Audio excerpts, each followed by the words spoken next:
Okay, we'll send you live now, Mr. Mayor.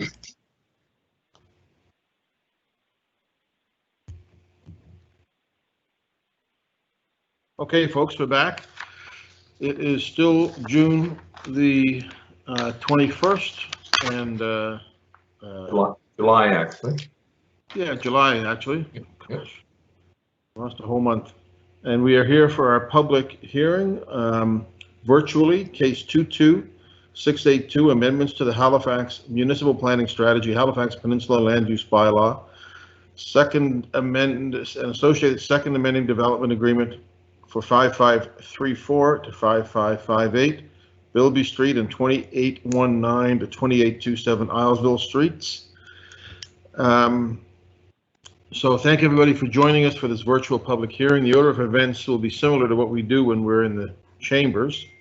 We start with a staff presentation, and then we give the applicant an opportunity to present via telephone or whatever. And then normally we would go to the public hearing speakers list. For tonight's hearing, there are no speakers that have signed up by the deadline. If you're watching from home, in order to be signed up, the deadline is 4:30 the day before. So do we have the applicant with us as well? I just want to make sure before we begin. Good evening, Mayor. Yes, Jonathan Ross is here. How are you there, sir? I'm good. It's nice evenings. Yes, indeed. Thank you for joining us. We'll get to you shortly. So I will begin by asking staff, Brittany McLean, to take us away. Good evening, Ms. McLean. Good evening, Mr. Mayor, members of council. I'll just wait here for a minute for my slideshow to come up.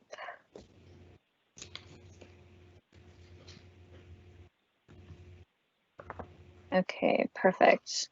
Okay, so I am Brittany McLean. I'm an HRM planner with the Urban Enabled Applications team. Tonight I'm here to present case 22682, which is an application for an MPS amendment, land use bylaw amendment, and an amending development agreement for the corner of Bilby and Islesville Street in Halifax. Can I get the next slide, please? Thank you. Okay, so Lindsay Construction is applying on behalf of the property owner for an extension to the date of commencement of construction by 1 year. And this is for an approved development agreement for a 7-story mixed-use building at the corner of Bilby and Islesville Streets. The rationale for the time extension is due to unforeseen contaminated soils which were required to be removed before starting construction. So the environmental remediation was completed back in August last year, but that time frame did exceed the 5-year commencement date in the agreement. So this case is a bit more complicated than a normal time extension application in terms of process, because the policy that enabled the approved development was redacted from the Halifax MPS back in September 2019. So the time extension now would require an MPS amendment, a land use bylaw amendment, and an amending agreement. So the policies were repealed at the same time of Package A, the Regional Secondary Municipal Planning Strategy, when that was approved. So it was removed with the intent that Schedule Q lands would no longer be applicable on properties within Schedule A of the Center Plan. This indirectly affected the remaining lands that are within the Schedule Q that have approved development agreements. So amendments to those existing development agreements are now no longer enabled because the policies that they were originally approved under don't exist anymore and have been repealed. So on January 14th of this year, Regional Council initiated a site-specific motion for Council to consider site-specific amendments to the applicable MPS and land use bylaw for the site, which requests that the site-specific amendments are to be made under, to allow the 7-story mixed-use development permitted within the development agreement. So next slide, please. So for some site context, it's outlined there in yellow and shaded in the light blue. It's located on the southeast corner of Islesville and Bilby. Next slide, please.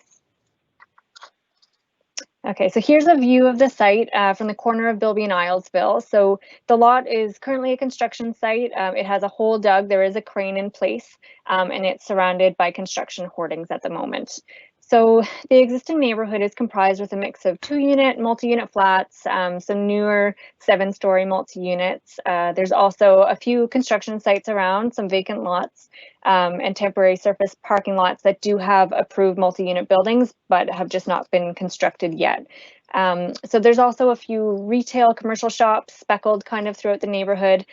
There's a gas station along Gottingen Street, and then at the end of Bilby Street there, if you see the brick building at the end, that is where Gottingen and Bilby meets the Canadian Royal Armed Forces base, the Stadacona base. Next slide, please. All right, so this is a rendering of the approved mixed-use building, which is not yet constructed. The existing agreement was approved by council on November 15th back in 2016. So the approved project consists of 64 apartment units and 7 live-work units. So those live-work units are the townhome-looking units there down on the first and second levels. So live-work units permit community facility, medical clinic offices, personal service shops within those residential units. So the development agreement also regulates things like site requirements, the architecture of the building, signage, lighting, parking, circulation, site access, landscaping, waste facilities, and building maintenance. And of course, as well as the dates for commencement and completion of construction. So the access to this site as well for the underground parking is from Bilby Street there. You can see it at the almost at the back of the building in the far left corner. Next slide, please. So here's just a view from Bilby Street. There's the parking garage there to your left. And this is a view of those townhome live work kind of units at the bottom level. Next slide. Okay, so the site is designated major commercial under the Halifax Municipal Planning Strategy, and it's zone C2, the general business zone, under the Halifax Peninsula Land Use Bylaw. Next slide. So the existing development agreement was enabled under policies 2.3, 2.3.1, 2.3.2, and 2.3.3 of the MPS and section 92 of the Halifax Peninsula LUB. So these policies allowed council to identify areas designated major commercial for comprehensive site planning through development agreement process. So this process was achieved through the application of Schedule Q of the Halifax Peninsula Land Use Bylaw. So you're probably familiar, but Schedule Q was established to address the challenge of introducing new residential uses into existing commercial and industrial areas by negotiating on a site-by-site basis, conditions of a development agreement. So last September, when Regional Council approved the Regional Centre Secondary Municipal Planning Strategy, notwithstanding the fact that the subject site is not located within the boundaries of the new plan, the adoption of the new document did result in changes to the existing Halifax MPS policies. So these changes included repealing those sections 2.3 of the Halifax Municipal Planning Strategy and the section 92 of the Halifax Peninsula Land Use Bylaw. So these were the policies which enabled the adoption of the Schedule Q lands and then subsequently the development agreements for comprehensive site planning. So the policies were repealed with the adoption of Package A of the regional plan to ensure that Schedule Q lands would no longer be applicable on properties within Package A of the regional center plan area. So this kind of indirectly affected those remaining lands that are still within Schedule Q with approved development agreements. Amendments to those previously approved development agreements are now no longer enabled, as the policies that they were originally approved under now have since been repealed. So in January of this year, Regional Council initiated a motion to consider site-specific amendments to the applicable MPS and LUB to allow for the consideration of the 7-story mixed-use development. In order for Council to consider an extension to the date of the commencement of development, effectively re-enabling the development, both of the MPS and the LUB amendments are required to recreate that enabling policy. Next slide, please. Okay, so the level of engagement completed included a website, signage posted on the site, and a postcard mail out to property owners. So we mailed 311 notifications. We had 63 viewers on the website and received 4 phone calls and 2 emails. As per council's initiation, a public information meeting was not required. So from the community response that we received, there were a couple of concerns over construction duration, machinery and construction material storage duration, blasting impacts, reduced sunlight from building height, and concern that rent prices may add to the general unaffordability into the neighborhood. Next slide. Okay, so on March 9th of this year, Halifax Peninsula Planning Advisory Committee recommended that the application be approved. They did not raise any comments or concerns on the application. Next slide. So the proposed MPS amendment fulfills Council's request to enable the previously approved development and was written in a manner that's consistent with the center plan policy that will presumably be in effect on the site in the near future with the next package. So both the MPS and LUB amendments are site specific. They reference the PID, lot description, and both the municipal case descriptions as the only site that Council may consider amending the previously approved development agreement on. So the MPS enables Council to consider a time extension for the date of commencement and development under the policies in effect at the time that the agreements were approved. So the land use bylaw amendment would enable the consideration for the time extension to the date of commencement of development in accordance with the drafted MPS amendment policy. Next slide. So the only change in the proposed amending agreement is the time extension to the date of commencement of development by 1 year from the date of the registration of the agreement at the Registry of Deeds. So all of the other conditions and provisions of the existing agreement still remain in effect. Next slide, please. Okay, so the center plan transition policy under package A provides policy for amendments to existing agreements to be considered under the policies in effect at the time that the agreement was approved. So it also enables time extensions for commencement of development for up to 1 year. So although the center plan policy isn't yet in effect on the property, the MPS amendment that we drafted has been written to be consistent with the center plan's intent. So it was written to enable the time change to be considered under policies in effect at the time that the agreement was approved. So again, those were policies 2.3 of the Halifax MPS, those Schedule Q policies. As the approved building has not changed, it remains consistent with those policies that were in effect at the time, and therefore would be consistent with the drafted MPS policy that we've drafted. So the land use bylaw amendment that we drafted was written, of course, to be consistent with the MPS amendment. And then the amending agreement that we drafted as well was written limiting the time extension for 1 year, which also reflects center plan's intent. So it's presumed that the center plan will be applied to the site in the near future, of course, pending Council's approval of package B.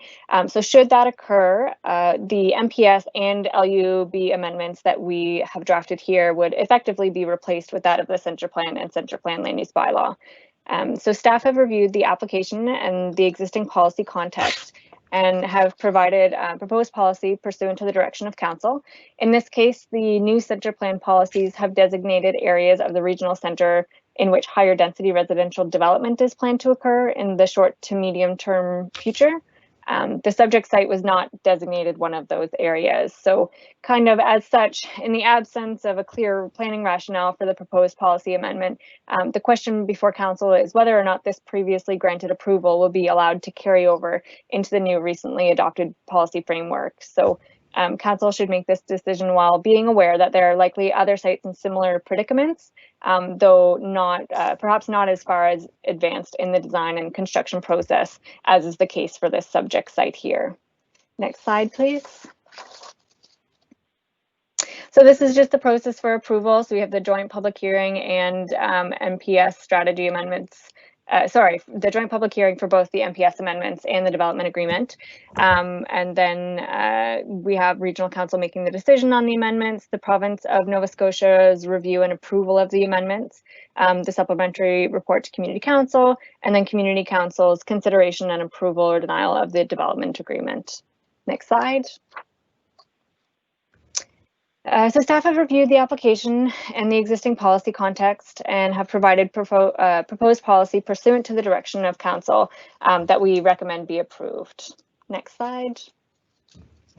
And thank you. Let me know if you have any questions. Thank you very much. Thank you very much, Ms. McLean. You're welcome. It's well put together, very clear.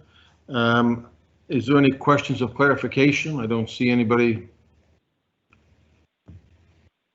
coming in with questions of clarification, so we'll open the public hearing. And I will invite the applicant to address council. Is the applicant here and prepared? Yes, Mayor, I'm ready to go whenever you're ready. Okay, so somebody has your slides, and you just tell them when you want them to be advanced, I guess. No, we do. No, we do not have any slides. I just have a prepared notes here for just clarification and sort of our position in this matter, if you don't mind. And I'd just like to read it over voice. Is that? Yeah, I'm assuming that's okay. As you wish. I welcome you to do so. Thank you. So I thought that Brittany explained it very well in terms of what the project is. So good evening, Honorable Mayor and councillors and staff. Thank you for your time this evening. Again, my name is Jonathan Ross, and I'm one of the owners of the development that we're discussing this evening. And I will keep this as brief as possible because I know it's been a long day for many of you. I wanted to personally speak to bring context and briefly explain how we got to this point. We're a small family business. This is our very first building project of this kind. Our portfolio of properties that we do hold are much older and are located in the north end of Halifax, Byfield, and Fairview areas. And we take pride in these older properties by allocating a lot of resources and efforts to maintain them while also supporting some of our lower income tenants. In commencing this project, the Bilby project, we initially had to remove the existing old warehouses and a coal smokestack that was on the site. While doing this, we unearthed many buried oil tanks and discharged oil throughout the property. Unfortunately, this was an unforeseen circumstance that was never picked up on our initial phase 1 and phase 2 reports that we would have relied on when buying this property. Most of it, we continued, with our investigation with the environmental engineer, and it was discovered that most of the oil had migrated towards the back of the residential homes on Almond Street. So actually off of our property and onto others. And this process to determine the extent of the remediation ended up taking over a year to complete.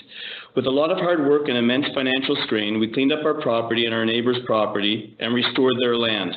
Our priority was that we would do our utmost to help our neighbors and ensure that their property was clean of all contaminants that migrated from our property. During the remediation, I personally met with each resident and ensured that they were kept updated as to what we were doing during this process, as it was our responsibility and duty to clean up the mess caused by others, which resulted in a huge delay in commencing construction and thus putting us over our development agreement commencement date. So as first-time developers, we had every intention to abide by the necessary policies and procedures, but we didn't understand the ramifications of how this cleanup delay would impact the progress of our project. Since the project was put on hold, we've been working collaboratively with the city and Councillor Smith to get this project to move forward. The financial strain is severe, as I'm sure you can appreciate, with all the unexpected expenses spent on the remediation. So we are here before you tonight with a DA that's expired, and we are hoping that Council will allow us to continue a project that remains as it always was from its original approval. It's exactly as it was, and we just want to get on with construction. My family would like to personally thank Councillor Smith, who recognized our issue and has worked with us through this process.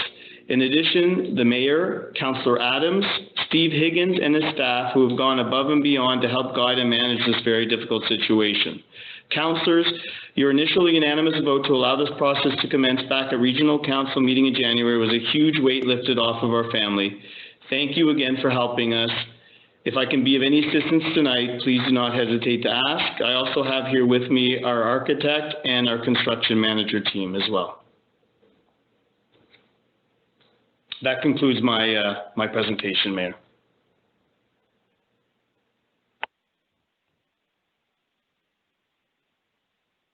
You're muted, Mr. Mayor.